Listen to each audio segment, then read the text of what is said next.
Il est arrivé l'iPad 2, on refait le Mac est à Londres pour présenter le nouveau modèle de la tablette d'Apple.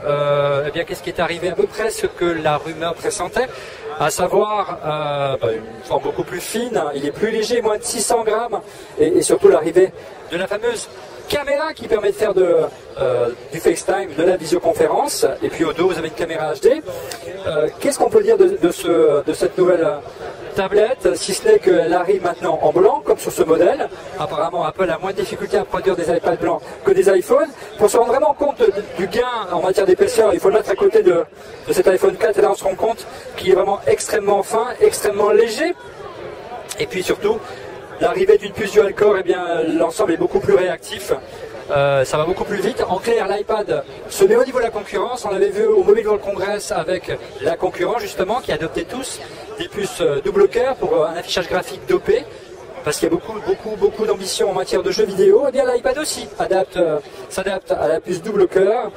Alors FaceTime, c'est évidemment le maillon manquant. Hein. FaceTime est sur Mac, FaceTime est sur l'iPhone, FaceTime maintenant sur l'iPad. Bon, il est possible de faire donc des visioconférences. Ce qui est plutôt sympa également, c'est la fonction photobooth qui permet de se faire plaisir et vraiment de faire des modifications à l'écran avec les doigts. Là, on aura du mal à le voir, mais voilà. Évidemment, ça ne marche pas, c'est pas grave. Voilà, boum. Voilà, là ça marchera mieux. Là on voit bien qu'avec le doigt j'agis sur Photobooth. Ce qui a été vraiment très remarqué lors des démos, c'est l'arrivée des nouvelles versions de GarageBand. On va pas vous les montrer, hein, c'est trop compliqué ce soir. De GarageBand et d'iMovie. Apparemment il est plus facile aujourd'hui d'utiliser GarageBand sur un iPad que sur un Mac. Et pour finir, vraiment le coup de cœur de la soirée. Alors le dos on vous l'a pas encore montré, le voilà. Mais vraiment le gadget star de la soirée, c'est ça. Et ça, c'est la nouvelle hausse de l'iPad. Alors la dernière, elle n'était pas géniale, hein. Les gens l'achetaient pour avoir la pomme dessus. Mais voilà comment ça se présente. Hein, ça reprend un peu le principe du MagSafe. Alors on le pose ici, on met l'iPad à l'endroit, mille excuses. Voilà, on le pose, c'est très simple. Clac, aimanté. Et on voit qu'on peut tout simplement l'utiliser comme un pied pour tenir l'iPad.